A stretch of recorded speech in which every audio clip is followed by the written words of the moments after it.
प्यारे भाइयों बहनों, आज हम लोग वर्ष का 18वां रविवार की धर्म विधि पर मनन चिंतन करेंगे। आज का तीनों पाठ हम लोगों को एक बहुत ही महत्वपूर्ण संदेश देता है और वह संदेश है ईश्वर की खोज करना। वह संदेश है स्वराज्य की खोज करना और वह संदेश है आध्यात्मिक की खोज करना। बहुत लोगों की सोच है कि हम कैसे ईश्वर की खोज करें, हम कैसे स्वराज्य की खोज करें या हम कैसे आध्यात्मिक की खोज करें। इसे भी बड़ा महत्वपूर्ण सवाल है कि हम कैसे ईश्वर की खोज नहीं कर पाते हैं, हम कैसे स्वराज्य की खोज नहीं कर पाते हैं, हम कैसे आध्यात्मिक की खोज नहीं कर पाते हैं। इसका मूल जवाब है कि हम संसारिक जीवन जीते हैं और संसारिक जीवन जीने के लिए हम संसार की चीजें सोचते रहते हैं।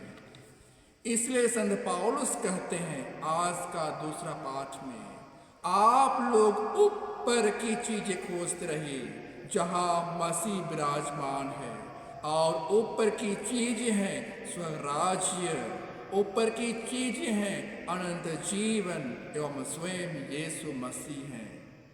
आज के समाचार में हम पढ़ते हैं किस प्रकार से एक व्यक्ति यीशु के पास आकर कहता है, गुरुवर मेरे भाई से कहिए कि वह मेरे लिए पैतृक संपत्ति का बंटवारा कर दे। इस व्यक्ति की सोच थी कि हम कैसे धन इकट्ठा करें, इस व्यक्ति की सोच थी कि हम कैसे संपन्न बने, इस व्यक्ति की सोच थी कि हम कैसे धनी बने।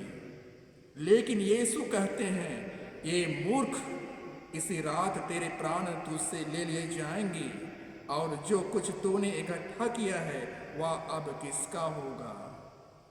ख्रीस्त में प्रिय भाइयों बहनों, हम जीवन भर धन के पीछे दौड़ते हैं, मगर हम भूल जाते हैं कि हमारा जीवन एक दिन धन के बाद निधन होने वाला है।